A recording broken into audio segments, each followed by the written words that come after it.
శ్రీ మొక్కపాటి నరసింహశాస్త్రి గారి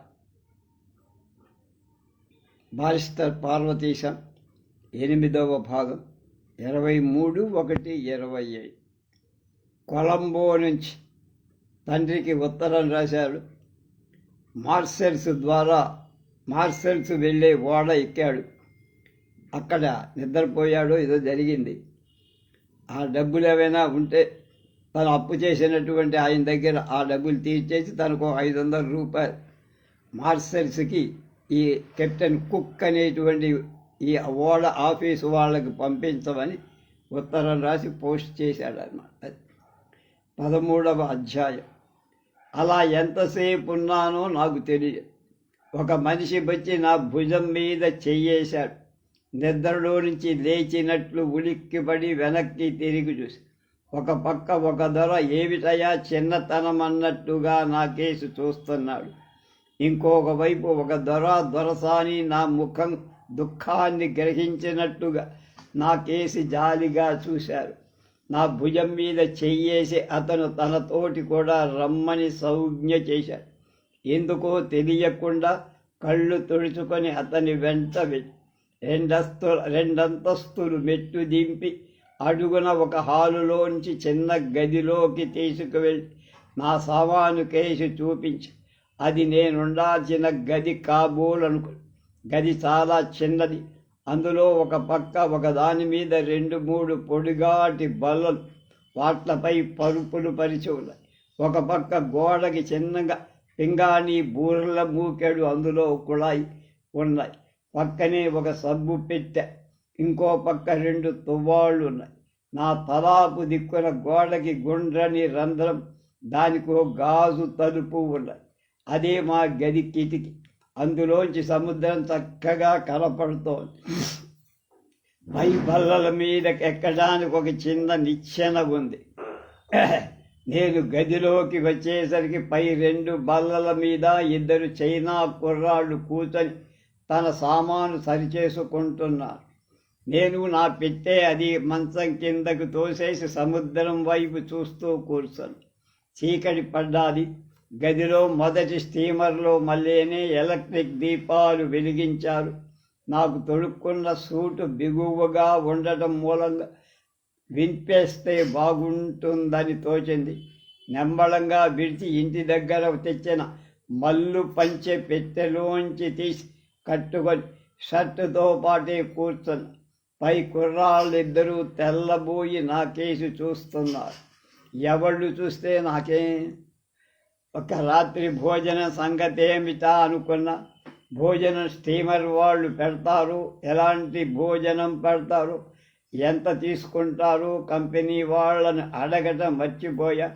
మొన్న రాత్రి స్టీమర్ వాళ్ళు నా దగ్గరే డబ్బు తీసుకోవాలా, నన్ను వాళ్ళు అడగటమే మర్చిపోయారు. లేకపోతే పాపం ఏం తెరలేదని విడిచిపెట్టారు.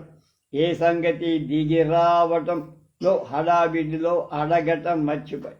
ఇంతకు ఇంటి దగ్గర నుంచి తెచ్చుకున్న గోధుమ పిండి, మరపొయ్యి వగైరా ఉన్నాయి కదా, రొట్టెలు చేసుకుందాం అని పెట్టె తీసి సామాను ఒక్కొక్కటి బయట పెడతారు. ఇంతలోకి 1 గంట మోగింది. పైనున్న కుర్రవాళ్ళిద్దరూ కిందకి నన్ను కూడా తన వామ వెంట రమ్మన్నారేమోనని వాళ్ళ సంజ్ఞ వల్ల గ్రహించి వాళ్ళు మాట్లాడిన భాష ఏమిటో నాకు అర్థం కాల. ఎక్కడికో చూద్దామని వాళ్లతో వెళ్ళి మా గది ముందున్న హాలులో బల్ల మీద తెల్ల గుడ్డ పరిచి మామూలు పింగాణి పళ్ళాలు, కత్తులు, కటార్లు అన్నీ ఉన్నాయి. అది చూసేసరికి కొంత ధైర్యం వచ్చింది. మనకు స్వహస్తపాకం తప్పిపోయింది కదా అనుకొని పైకి తీసిన సామాగ్రి పెట్టెలో పెట్టి నేను పంక్తి భోజనానికి తయారయ్యాను. 30-40 మంది దొరలున్నారు. ఆయన పంచె కట్టుకొని బారిస్టర్ పార్వతీశం గారు ఎలా వెళ్తున్నాడో చూద్దాం. బాపు గారి బొమ్మ.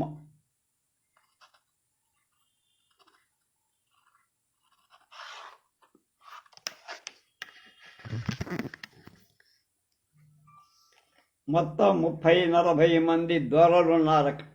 15 దొరసాను అంతా కులాసాగా మాట్లాడుకోవటం ప్రారంభం. వాడు ఏ భాష మాట్లాడుతోందో నాకేం తెలియదు. ఫ్రెంచ్ స్టీమర్ అన్నారు కనుక ఫ్రెంచ్ అవ్వచ్చు. అంతా మన్ను నా వేషాన్ని చూసి లోపల ఏమనుకున్నారో కానీ వాళ్ళ భాషలో నన్నేదో అడిగారు. నేను ఇంగ్లీష్లో సమాధానం చెప్పా.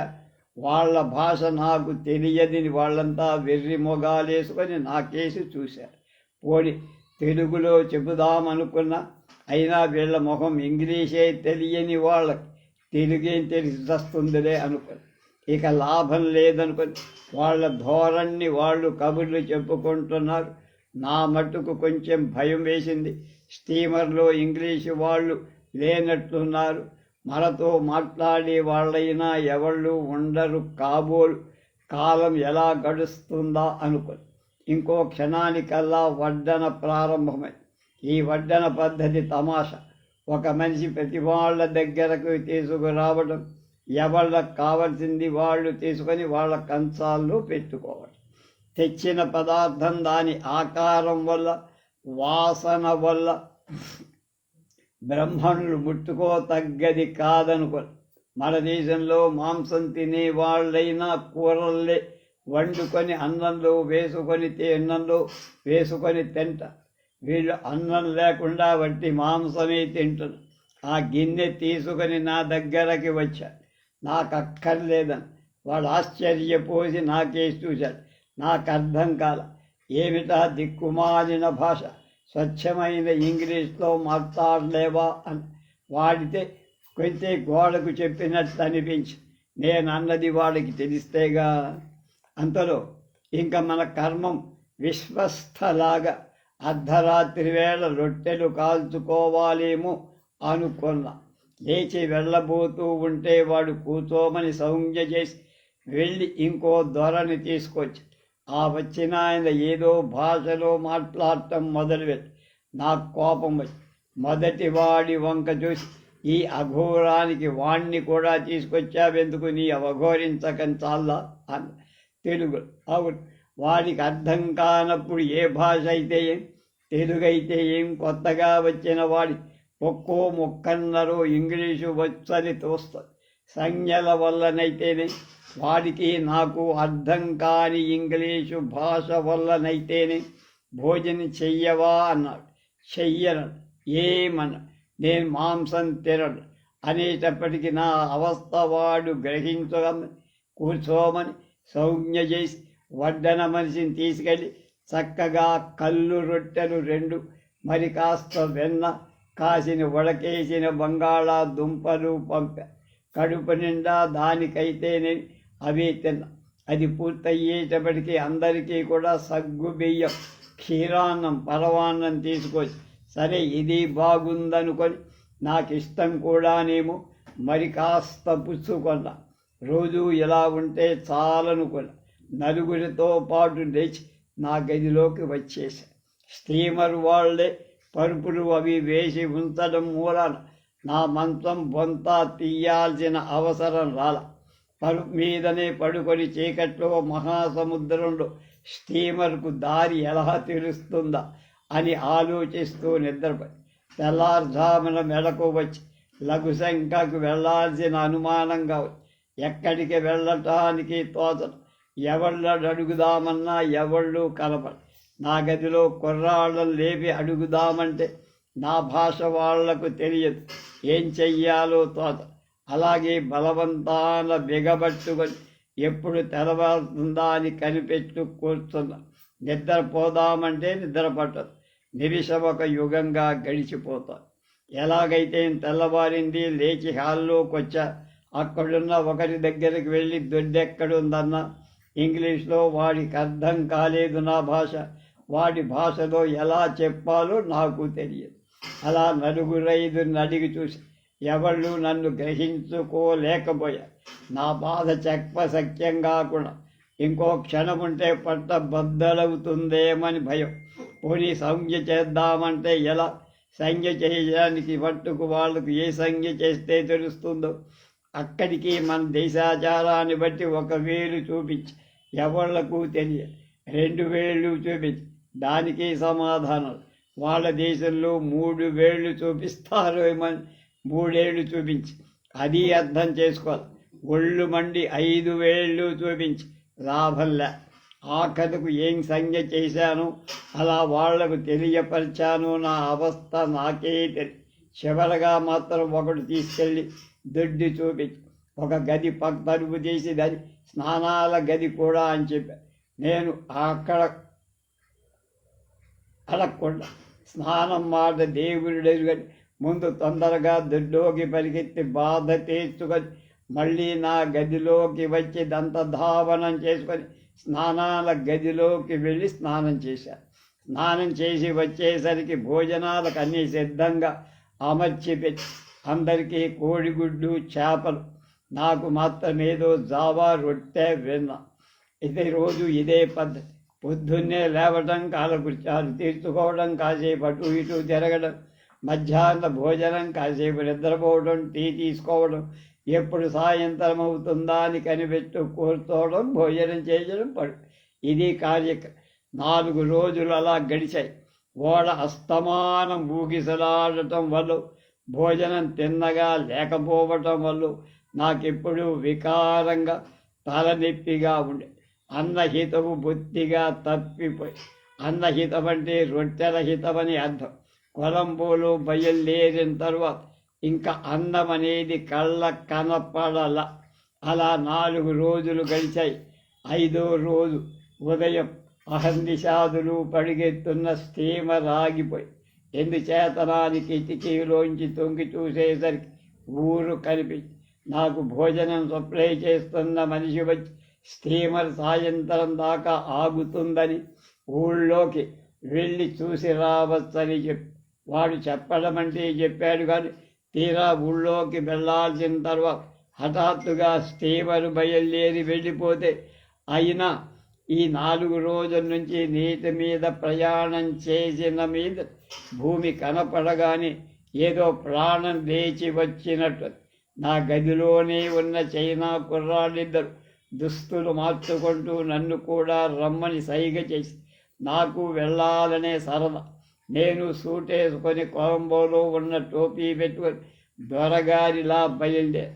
ఊరంతా ఎక్కడుందో తెలియదు కానీ సముద్రపు ఒడ్డునే పెద్ద షాప్, ఒక హోటలు, దూరాన నల్లని శరీరం, ముద్ద పెదవులు, కోతి మొహాలు, గొర్రె బొచ్చులా పొట్టి ఉంగరాలు, తిరిగిన బిరుసు వెంట్రుకలు కలిగి మొడ చుట్టూ పొడుగాటి ఆకులు కట్టుకొని చేతుల్లో బల్లాలు పుచ్చుకొని తిరుగుతున్న 1-2 మనుష్యులు కనపడ్డారు. వాళ్ళని చూసి పూర్వం చదివి భూగోళ శాస్త్ర జ్ఞాపకానికి తెచ్చుకొని ఇది ఆఫ్రికా దేశమై ఉంటుందని ఊహించి కాసేపు అక్కడే అటూ ఇటూ తిరిగి అక్కడున్న హోటల్లో భోంచేసి మధ్యాహ్నం 3 గంటలకి మళ్ళా స్టీమర్ మీదకి వచ్చి సాయంత్రం 6 గంటలకి బయలుదేరి. నా పేరు స్టీమర్ మీద ఉన్నవాళ్ళెవళ్ళు నోట పట్టలేకపోయా. నేను కొలంబోలో ఎక్కాను కనుక నన్ను కొలంబో గారు అని పిలవటం మొదలుపెట్టి, నాతోటి మాట్లాడే వాళ్ళెవరూ లేకపోవటం వల్ల, మామూలుగా వాళ్ళు తినే తిండి తినకపోవటం వల్ల, వాళ్ళు తాగే కళ్ళు నేను తాగకపోవటం వల్ల నాకు లోపల ఎలాగోగా ఉంది. తక్కిన వాళ్ళందరికీ కూడా నా అవస్థ చూసి జాలేసిందని తోసింది. ఎవరిలో ఒకడు అస్తమానం నా దగ్గర కూర్చోవడం, నాతో ఏదో ఒకటి మాట్లాడాలని ప్రయత్నం చేయటం మొదలుపెట్టి, ఈసారి బయలుదేరిన తర్వాత నాకు వికారం, తలనొప్పి ఎక్కువ. భోజనం దగ్గరికి వెళ్ళటానికి కూడా ఓపిక లేకపోయి నా గదిలోకే ఏ పాలు జావు తీసుకొచ్చి ఇచ్చేవాడు. ఒకరోజు మరీ వికారంగా ఉండి రాత్రి ఏమీ నిద్ర పట్టదు, తల బద్దలు కొట్టదు. ఇంటి సంగతి జ్ఞాపకం వచ్చి కాస్త సొంటి కొమ్మైనా లేకపోయింది కదా అనుకో. ఉంటే మటుకు మన గంధం తీసిచ్చేవాడు. కళ్ళంబడి నీళ్లు తిరిగాయి. కళ్ళు తుడుచుకొని ఎదురుగుండా చూసేటప్పటి చెన్నపట్నంలో కొన్న దొరసాని టోపీ గోడకు తగిలించి వచ్చి అపరిమితమైన కోపం వచ్చి దాని అవతల పారెత్తే తలనొప్పేమన్నా తగ్గుతుందేమో అనుకో. అంత బాధతో లేచి టోపీ తీసి ఉండ కింద నలి కిటికీలోంచి అవతల పారేశా. వచ్చి పడుకున్న తర్వాత కొంత కలత నిద్ర పట్టింది. తెల్లవారి తలనొప్పి తగ్గల, కొంచెం పులకరం తగిలినట్లుగా ఉంది. అంటే వేడి, జ్వరం. కిందటి రేవులోని స్టీమర్ బయలుదేరిన 3వ రోజు మధ్యాహ్నం 1 గంటకు దొర వచ్చి అందరినీ డాక్టర్ పరీక్ష చేయవలసి ఉంటుందని డ్రెస్ వేసుకొని సిద్ధంగా ఉండమని చెప్పెళ్ళారు. మధ్యాహ్నం 3 గంటలకు గంట కొట్టారు. మా గదిలో కుర్రవాడు నన్ను రమ్మని సౌజ్ఞ చేశారు. కదలడానికైనా ఓపిక లేకపోయినా నెమ్మదిగా హాల్లోకి వచ్చా. అందరినీ వరుసగా నిలబడమన్నారు. ఒక డాక్టర్ వచ్చి ఒక్కొక్కరిని పేర్లు పిలిచి కొంచెం పరీక్ష చేసి పొమ్మటడం మొదలుపెట్టారు. కొంతసేపు అయ్యాక మిస్టర్ కొలంబో అని పిలిచాడు. నా పేరు వీళ్ళకి తెలియక డాక్టర్తో కూడా ఆ పేరే చెప్పారనుకొని స్కూల్లో అటెండెన్స్ పిలిచేటప్పుడు చెప్పే అలవాటు ప్రకారం చదువుకున్న ప్రజెంట్ సార్ అని అంతా పక్కున నవ్వా. డాక్టర్ నిన్ను కాదన్నాడు.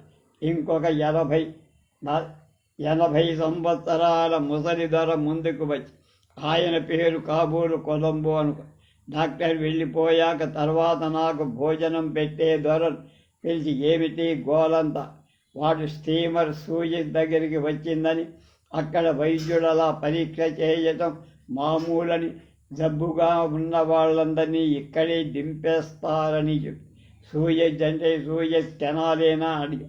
ఇంకో 15 గంట సూయజ్ కెనాల్లో ప్రవేశిస్తాం, కావలసిస్తే పైకెళ్ళి చూడొచ్చన్నాడు.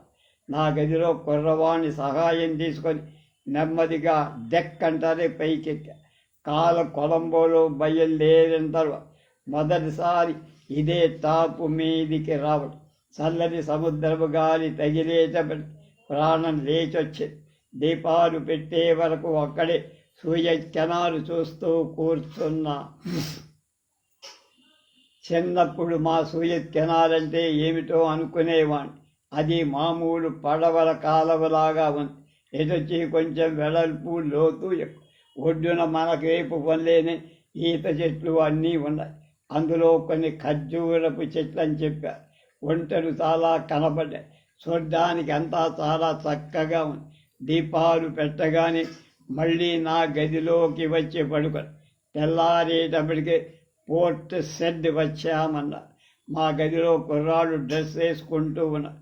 నన్ను కూడా ఊళ్ళోకి వెళదాం రమ్మని సౌజ్ఞ చేసి, సరే ఇక్కడ కూర్చొని పీకేదేమిటని ఏదో ఓపిక చేసుకొని కాసేపు తిరిగి వద్దామని నేను డ్రెస్ వేసుకొని బయలుదేరి. ఆ ఊరు బాగా పెద్దది.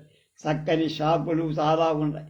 కానీ అక్కడ సంగతులు చూస్తే దుర్మార్గం ఎక్కువ. అక్కడ ట్రామ్ కార్లు ఉన్నాయి, కానీ విశేషం ఏమిటంటే వాటంతటా అవి నడవు, గుర్రాలు లాగుతాయి. అది నాకు వింతగా అనిపించి బజార్లంబడి తిరుగుతూ ఉండగా ఒక చోట థామస్ కుక్ వాళ్ళ కంపెనీ కనబడి, అది చూసేటప్పటికి స్నేహితుడిని చూసినట్లు ఉంది. దర్జాగా లోపలికి వెళ్ళి అక్కడ గుమాస్తా నన్ను చూసి ఏం కావాలని, అయితే అక్కర్లేదు, మరి ఎందుకు వచ్చావు? నేను మీ ప్యాసింజర్ని. అయితే ఏం లేదు, ఇక్కడ మా కంపెనీ ఎలా ఉంటుందో చూసి వెళదామని. వాడేం మాట్లాడాల. నేను ఒక మాట అటు ఇటు చూసి మళ్ళీ వీధిలోకి వచ్చి దగ్గరలోనే పోస్ట్ ఆఫీస్ కలబడి అందులోంచి ఒక కార్డు కొని క్షేమంగా ఉన్నానని ఇంటికి ఉత్తరం రాసి పోస్టులో వేసి బయటకు వచ్చి ఇక్కడ ఒక షాపులో ఉన్నితోటి తయారు చేసిన 2 జానల వెడల్పు గల చక్కని మెడపట్టి లాంటివి కనబడి, వెళ్ళేది చలిదేశంగా. అది ఒకటి కొనుక్కుంటే చెవులకు పెట్టుకున్న, మెడకు చుట్టుకున్న వెచ్చగా ఉంటుంది. చూడ్డానికి కూడా చక్కగా ఉన్నాయని ఒకటి. అక్కడ ఒక కాఫీ హోటల్ కలిపితే వెళ్ళి కాస్త పలహారం చేసి నిమ్మలంగా మళ్ళీ స్టీమర్ సాయంత్రం 7 గంటలకు స్టీమర్ బయలుదేరి. ఆ రాత్రంతా కులాసాగానే, కానీ పొద్దుటి నుంచి ప్రారంభించింది నా అవస్థ. అది వికారం కాదు, వాంతులు కావు, లోపల నుంచి డోకు వస్తున్నట్టుండటమే కానీ పైకేమీ రాకపోవటం లేదు. అలా కొలంబోలో బయలుదేరిన తర్వాత ఇంత బాధ ఇప్పుడు పడల. ఇన్నాళ్ళ నుంచి కులాసాగా తిరుగుతోన్న నా గదిలో కుర్రాళ్ళు కూడా పడకలేశారు. నేను మూసిన కన్ను తెరవల, తిండి లేదు, సరికదా వచ్చి మంచినీళ్ళైనా తాగల. అలా ఎన్నాళ్ళు పడుకున్నానో తెలియదు. కాస్త గాలి అయినా రాకుండా గది కిటికీ తలుపులు వేసి మేకులు వేసి బిగించారు. ఏమిటి ఇలా చేస్తున్నారంటే, తుఫానుగా ఉంది, కిటికీ తలుపులు తీసి ఉంటే నీళ్లు లోపలికి వస్తాయన్నారు. ఎలా? సుమారు వారం రోజులు రాత్రింబగళ్ళు కూడా తెలియకుండా బాధపడ్డా. ఏమీ తోచక గడియారం చూస్తూ ఉంటే కొంత కాలక్షేపం అవుతుందని గడియారం తల కింద పెట్టుకొని అస్తమానం చూసుకుంటూ ఉండేవాడు. మొదటి రోజుల్లో బాగానే ఉంది, తర్వాత గడియారమే సంతోషించాను. మంచి, కానీ పోను పగలంతా బాగా ఉండి రాత్రి దానికి ఏం వచ్చిందో కానీ తెల్లారేసరికి రోజు పావు గంట తక్కువ తిరిగే. అలా వాతం కమ్ముకు రావటానికి తగిన కారణం ఏం కనిపించదు. పోని ఒకరోజైనా అనుకో, రోజు అలా వెనకంజ వేయటం చూసి నాకు ఒళ్ళు మండి. ఆయన 2.5 దూట బిళ్ళల్లాంటివి తీసుకొని ఇలాంటి గడియారం నాకు ఇచ్చాడేమిట్రా అనుకున్నా. దొరలు కూడా వీలైనప్పుడు మోసం చెయ్యటానికి వెను తీయరనిపించి ఈ వెధవ గడియారం కూడా తీసుకువెళ్ళడం ఎందుకని చూసి పారేయటానికి ప్రాణం. సరే, ఏదో పోనీ అరగంట ఇంచుమించుగా తిరుగుతోంది కదా, అసలు లేని బావ కంటే గుడ్డి బావైనా మేలని పారవేయటం మానేసి పెట్లో పెట్టి తర్వాత ఒకనాడు తెల్లవారేసరికి ఈ సముద్రపు హడావిడి తగ్గింది.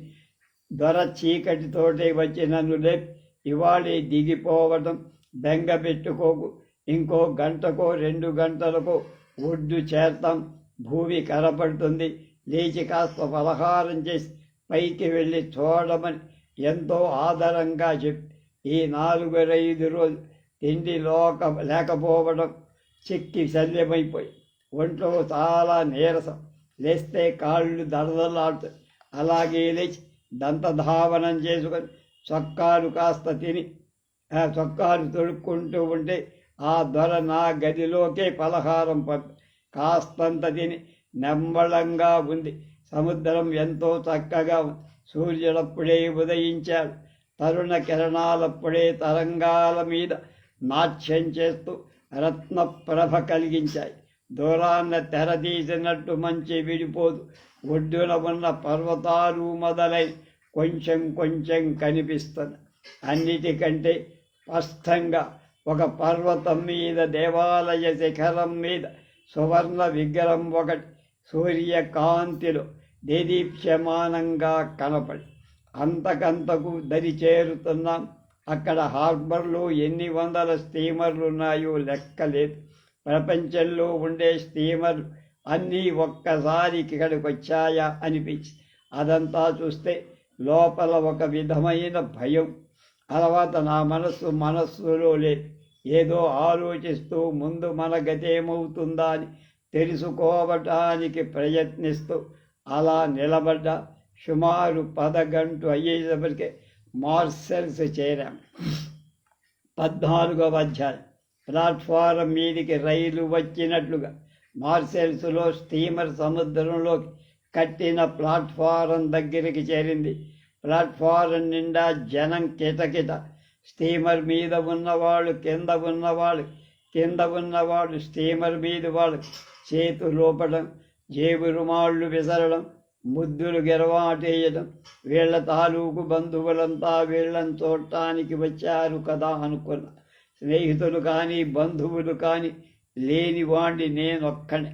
నర్సాపురం నుండి నిన్నటికి వచ్చిన ముందు ఉత్తరం రాస్తే మా అమ్మ ఎంత పని ఉన్నా వీధిలో నిలబడి నా రాక కోసం ఎదురు చూసి, మా నాన్న ఏదో పని ఉన్నట్టుగా ఊరు బయటకు నాకెదురుగా వచ్చేవాడు.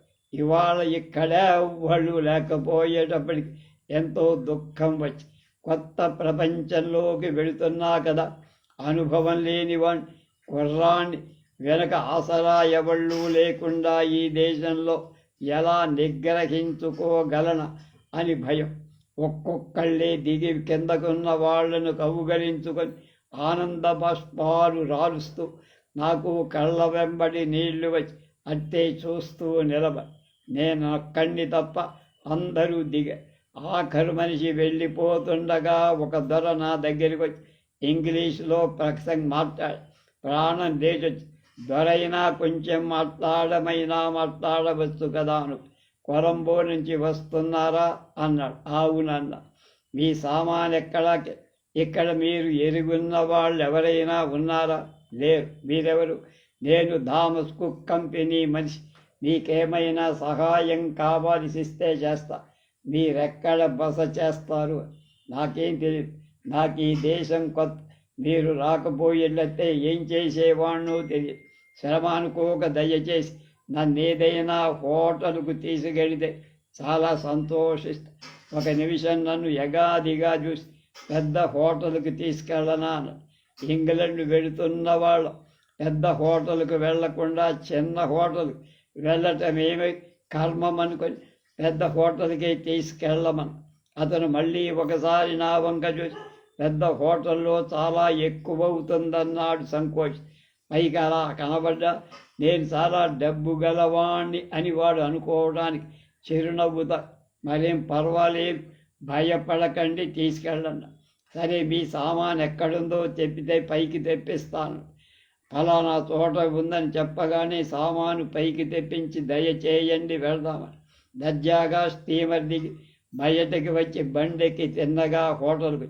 హోటల్ అంటే చెన్నపట్నంలో కొలంబోలో ఉన్నట్లుగాను అంతకంటే కొంచెం బాగానే ఉంటుంది కాబూలను. అది పైకి చూస్తే చాలా పెద్ద మేడ. ఎంత గొప్ప మేడ ఇదివరకు ఎప్పుడూ చూడ. బండి ఆగగానే తమాషా వేషం వేసుకున్న మనిషి ఒకడు వచ్చి బండి తలుపు తీశాడు.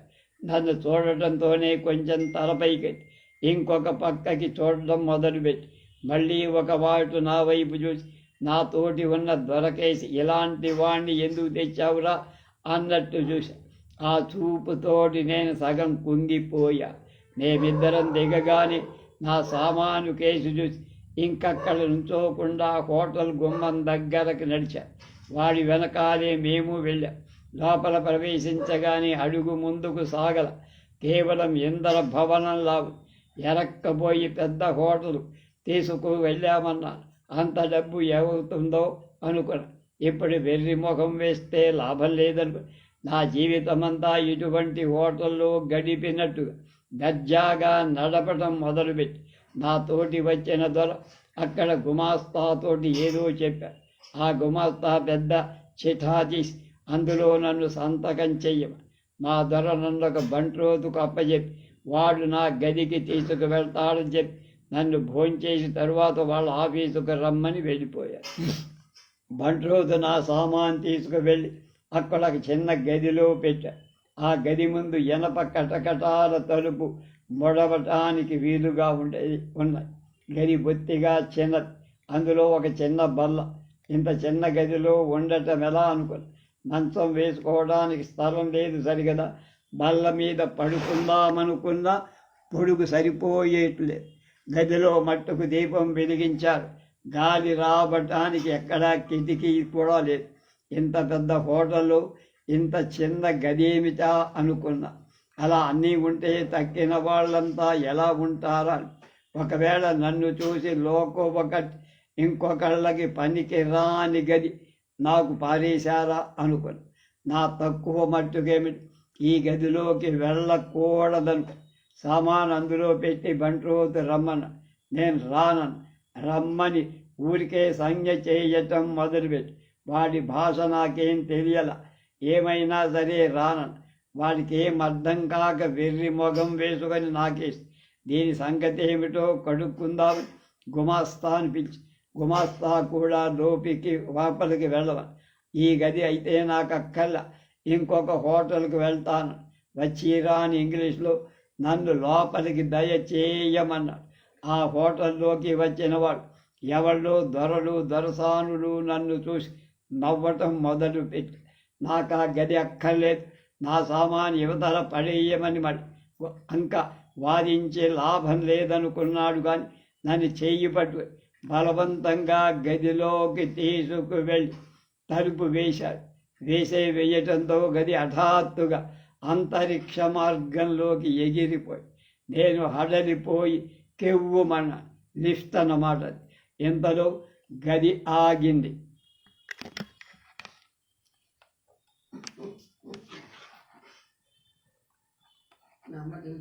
సినిమా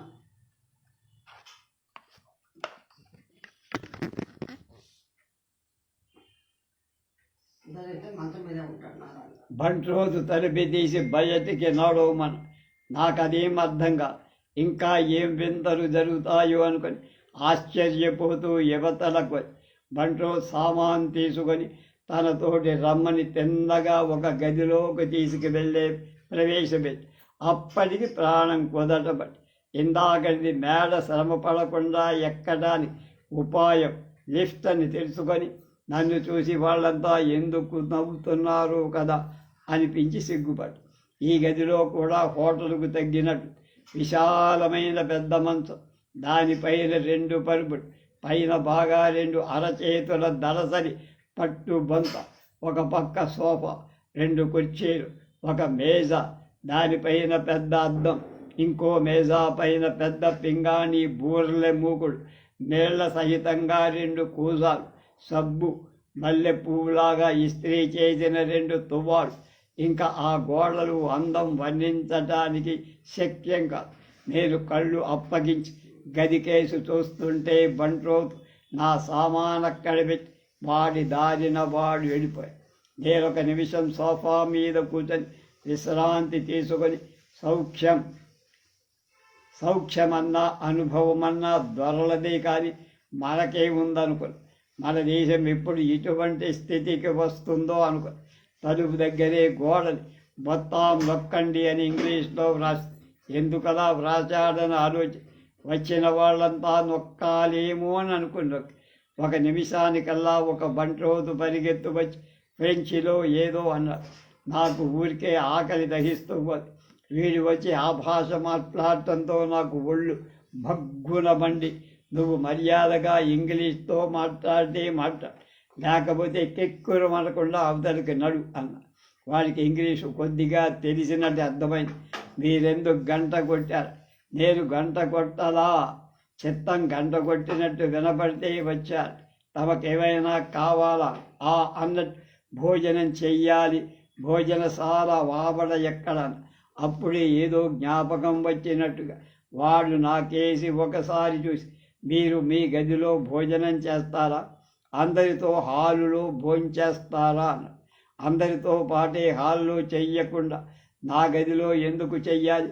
అక్కడికే తీసుకువెళ్ళ చిత్తం దయచెయ్యనని హాల్లోకి తీసుకువెళ్ళి అందంగా ఒక మూల కూర్చోబెట్టి ఒకదానికంటే మరొకటి మరీ వింతగా ఇదివరకు అన్ని ఓళ్లల్లో చూసిన అన్నిటికంటే ఈ హాలు ఎక్కువ అందంగా.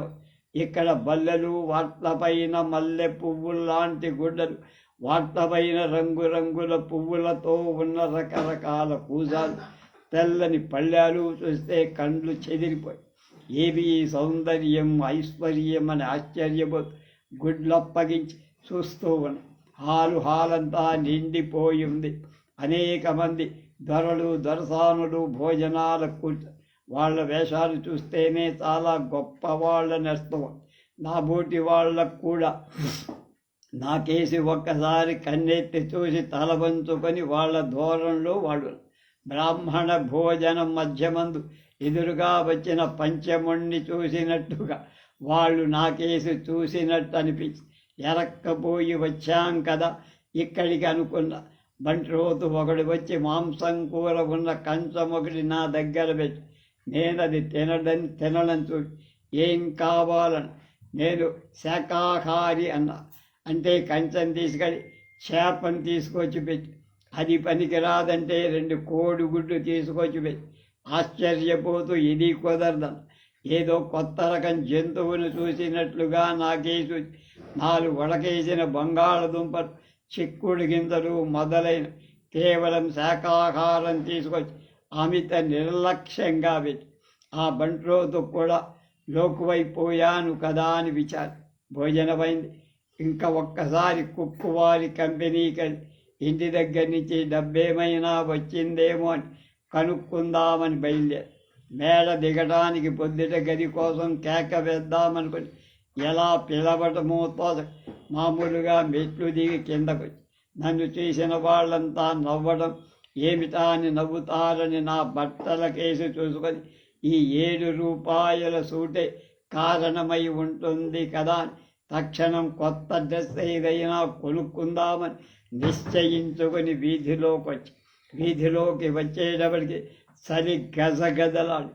ఫ్లానల్ సూట్ అయినా చలి ఆపలేకపోయి ఇంత చలిగా ఉంది కదా అనుకొని మళ్ళీ నా గదిలోకి వచ్చి పోర్ట్ షెడ్లో కొన్న మెడపట్టి చేసి చెవులకి మెడకి చుట్టుకొని దానిపైన దొరటోపీ పెట్టుకొని మళ్ళీ వీధిలోకి వచ్చి ఇదివరకు ఎవళ్ళైనా నన్ను చూస్తే కొంచెం చాటుగా నవ్వేవారు.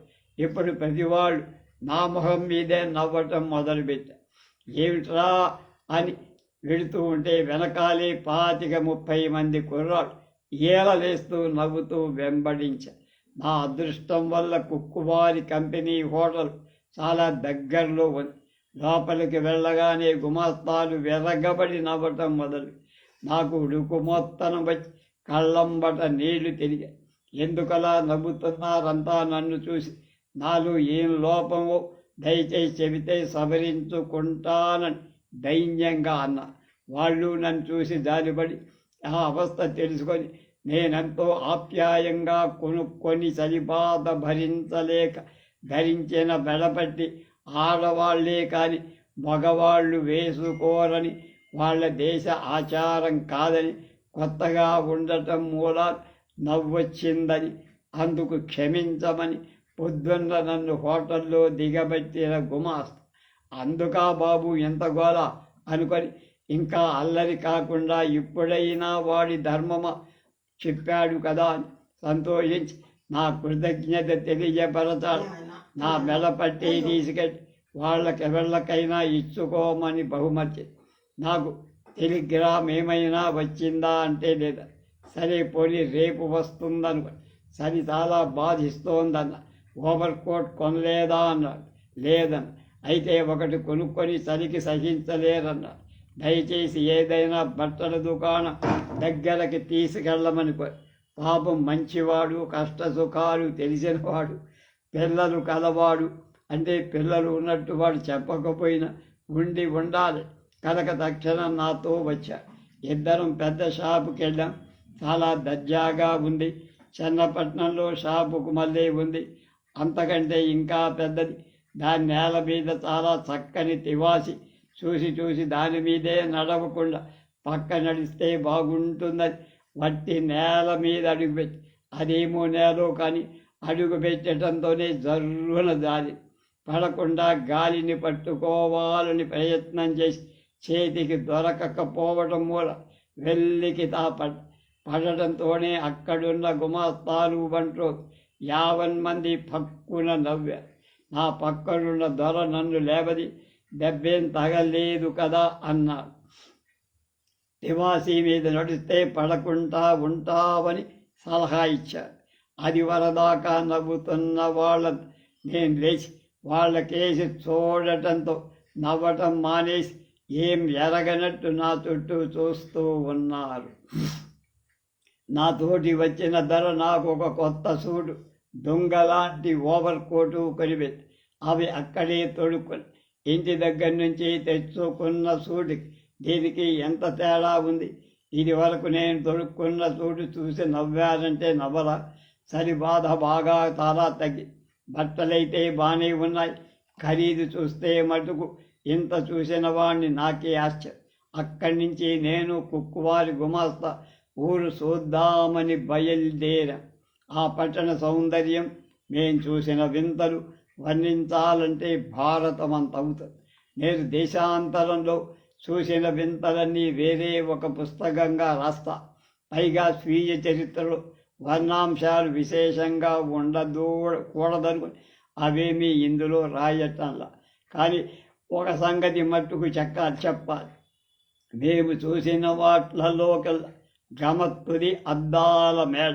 అందులో అన్నీ పెద్ద నిలువుట అద్దాలంటే మామూలు అద్దాలు కావు. మామూలు అయితే గమ్మత్తే ఉంది. ఈ అద్దాల తమాషా ఏమిటంటే ఒక అద్దంలో ఒక మనిషి మామూలుగా కనపడు, ఒక దానిలో అసలు కంటే 4 రెట్లు ఎక్కువ లావుగా కనపడు, ఒక దాంట్లో సన్నగా చెక్కి శల్యమైనట్టుంటాడు, ఒక దాంట్లో కంట్లో పావలా కనపడ్డట్టే బొల్లి బొమ్మలా కనపడు, ఇంకో దాంట్లో చూస్తే ఒక ఫర్లాంగు పొడుగున్నట్టు ఉంటాడు. అలా ఎన్నో రకాలు. మా తోటి కూడా ఎలా అవార్డు దొర ఒక సన్నని దొరసారై అతని భార్య తోస్తుంది చుట్టానికి వచ్చి. ఆ దొర ఆ అద్దాల్లో మరీ గమ్మత్తుగా దొరసాని ఒకటే నవ్వడం. వాళ్ళని చూస్తే నాకు నవ్వచ్చు. మేమిద్దరం నవ్వుతుంటే దొరకి ఉడుకుమోత్తనం కూడా వచ్చి అది కనిపెట్టి నేను చల్లగా మెల్లగా అవతలికి నడిచి అక్కడి నుంచి నెమ్మదిగా హోటల్ చేరా. నాతో ఉన్న దొర ఉదయాన్ని దర్శనం చేస్తానని గుడ్ నైట్ చెప్పి చక్కాపోయాడు. నేను నా గదికి వెళ్ళా. కానీ ఆ దొర మర్యాద చూస్తే మట్టుకు నాకు మహా ఆశ్చర్యం వేసి, మన దేశంలో వాళ్ళు ఎంతగా ఉన్నా లక్ష్య పెట్ట, ఇక్కడ వాళ్ళు నన్ను ఒక చిన్న జమీందార్ని చూసినట్టే చూస్తా. ధరల చేత పని చేయించుకుంటూ వాళ్ళ దగ్గర మంచి సలాములు అందుకుంటుంటే మహా ఇదిగా సంతోషంగా మధ్యాహ్నం అనుభవం అయింది కనుక ఈ పూట భోజనం నా గదికే తెప్పించుకు తిన్నా. ఇంకా పడుకోవాలని చొక్కా విప్పి మామూలు మల్లె పంచ కట్టుకొని పడుకుంటే సరి ఆగేట్టు లేదు. అందుకని కోటు ఓవర్ కోటు తీయకుండా జోడు మట్టుకు విడిచే మంచం దగ్గరికి వచ్చి ఆ పరుపు పైన పట్టు బొంత చూస్తే దాని మీద పడుకో బుద్ధి అయ్యిందిగా. బొంత ముద్దేస్తా సరికొత్తదిగా కనబడు. అది నలిగిపోతుందంటే ఎంత మాత్రం మనసొప్పుకో. నా బొంత తీసి కిందో సోఫా మీద వేసుకొని పడుకుందామా అనుకొని మళ్ళీ ఇంత డబ్బు కింద పడుకోవటమేమిటి కర్మని మంచం మీదున్న బొంత తీసి కుర్చీ మీద మడతపెట్టి నా శాలువా కప్పుకొని మర్నాని నా డబ్బు వస్తుందా రాదా, రాకపోతే మనకేమిటి గతి ఆలోచిస్తూ నిద్రపో. పొద్దున్నే బంట్రోది వచ్చి లేపాడు. నన్ను చూసి ఏదో అని చక్కాపోయాడు. ఇంకొక క్షణానికి ఇంకోడొచ్చాడు.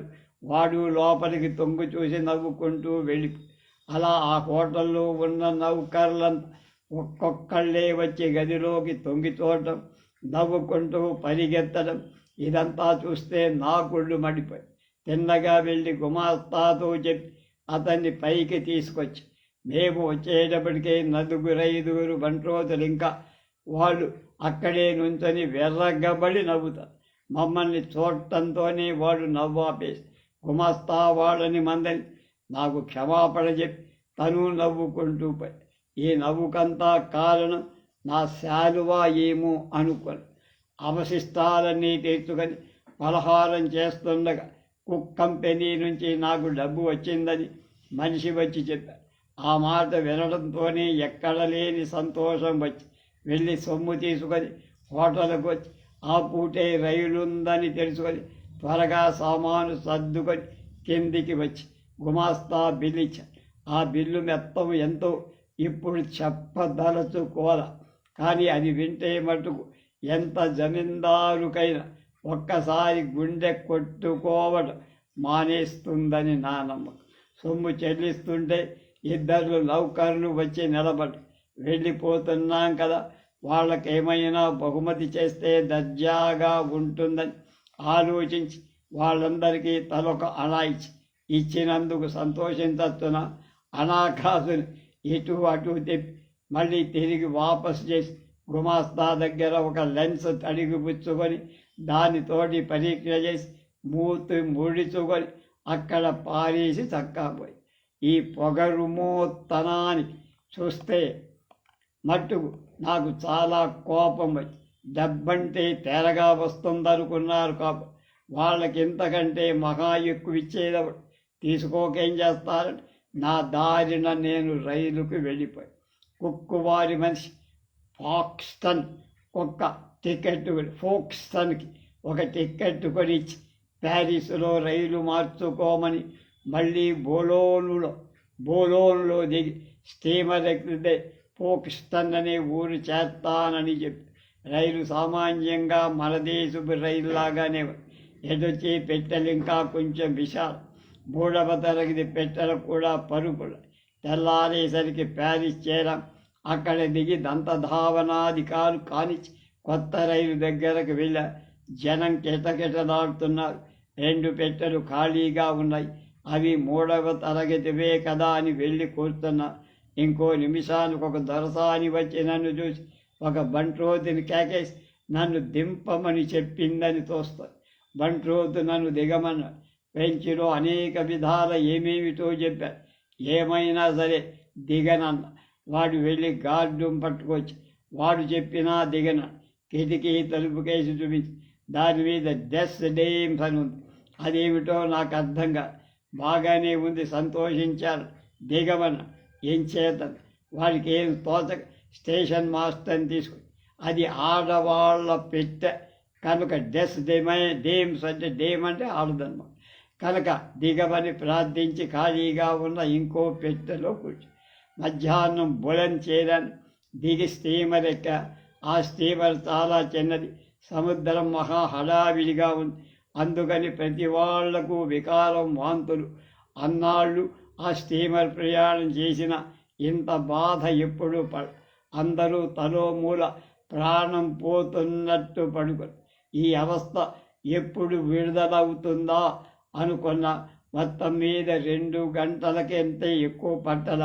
కానీ ఆ కాస్తసేపు యుగంలాగా అయిపోయి ఫోక్స్టన్లో దిగేటప్పటికి సుమారు 5 గంటలైంది.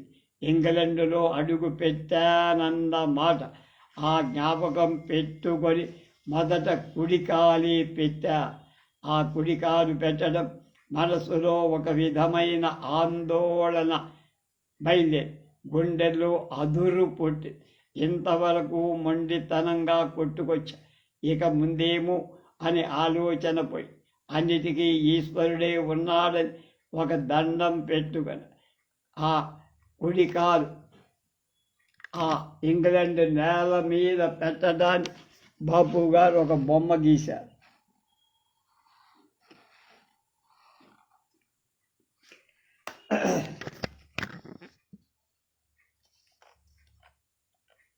ఇది మొదటి భాగం, ఫస్ట్ పార్ట్ అయిపోయి రేపు 2వ భాగంలోకి ప్రవేశిస్తాం.